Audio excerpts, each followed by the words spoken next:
প্রতিটা নফসের যে পরকাল নিয়ে ভাবা। আল্লাহর কোরআন জানিয়ে দিল কেন পরকালটা বড় কঠিন হয়ে যাবে।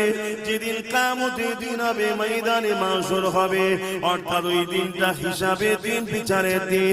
দুনিয়ায় তুমি খুন করেছো, দুনিয়ায় তুমি চুরি করেছো, দুনিয়ায় তুমি ডাকাতি করেছো, দুনিয়ায় তুমি গরিবের উপরে জুলুম করেছো, দুনিয়ায় তুমি এতিমের সম্পদ ছেড়ে নিয়েছো, দুনিয়ায় তুমি গায়ের জোর দেখিয়ে দলবল নিয়ে পরের জমি দখল করে নিয়েছো, দুনিয়ার জমিনে মা বাপকে কষ্ট দিয়েছো, দুনিয়ার জমিনে পাড়া প্রতিবেশীর হক মেরেছো, দুনিয়ার জমিনে রাষ্ট্রের মালকে নিজের মাল মনে করে ভক্ষণ করেছো, দুনিয়ার জমিনে এতিমের মালকে নিজের মাল মনে করে খেয়েছো, দুনিয়ার জমিনে তোমার দাদাগিরির সামনে কেউ দাঁড়াতে পারে না। বা যদিও দুনিয়ার আদালতে তোমার বিচার হয়ে থাকে, এই বিচার কিন্তু আসল বিচার নয়। তোমার সৃষ্টিকর্তা রব আল্লাহ তোমার জন্য বিচারের ব্যবস্থা করে রেখেছে। ওই বিচারের দিনটা হলো কিয়ামতের দিন হবে। কিয়ামতের দিনে সবাইকে তোলা হবে।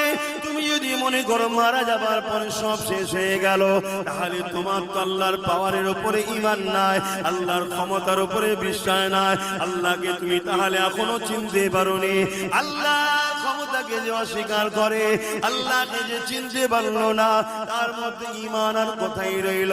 সে যতই মুসলমানের ঘরের ছেলে বলো, হাজির ঘরের ছেলে বলো, পীরের ঘরের ছেলে বলো, তার মধ্যে ঈমান বলে তো কিছু নয়। মনে রাখবে আমার আল্লাহ আবার উঠাবে। সুম্মা নুফিকা উখরা ফাইযা হুম কিয়ামুন ইয়ানজিরু। সূরা জুমার 68 নম্বর আয়াত। যে কোরআনী মাদ্রাসাতে শিক্ষা দেওয়া হবে, এই যুবকেরা তরুণেরা ওই দিনে আল্লাহ পাক যেমন নাগল দিলে জমিন থেকে আলু ওঠে বা বিভিন্ন চাষের জিনিস আপনারা উঠান, ওই সময় জমিন ফেটে গিয়ে মানুষগুলো উঠতে থাকবে। ওই কিয়ামতের দিনে আল্লাহ পাক সবাইকে দাঁড় করাবে। এ যুবক আল্লাহকে ভয় করো, এ যুবক নবীর সুন্নতে জিন্দেগি কাটাও, এ যুবক তওবা করে ফিরে আসো। গান তোমার মাকসাদ নয়, যাত্রা তোমার জায়গা নয়, সিনেমা তোমার ঘর নয়। তোমার ঘর হবে মসজিদ, তোমার স্থান হবে মাদ্রাসা, আর তোমার সোবত হবে আলেমদের দরবার।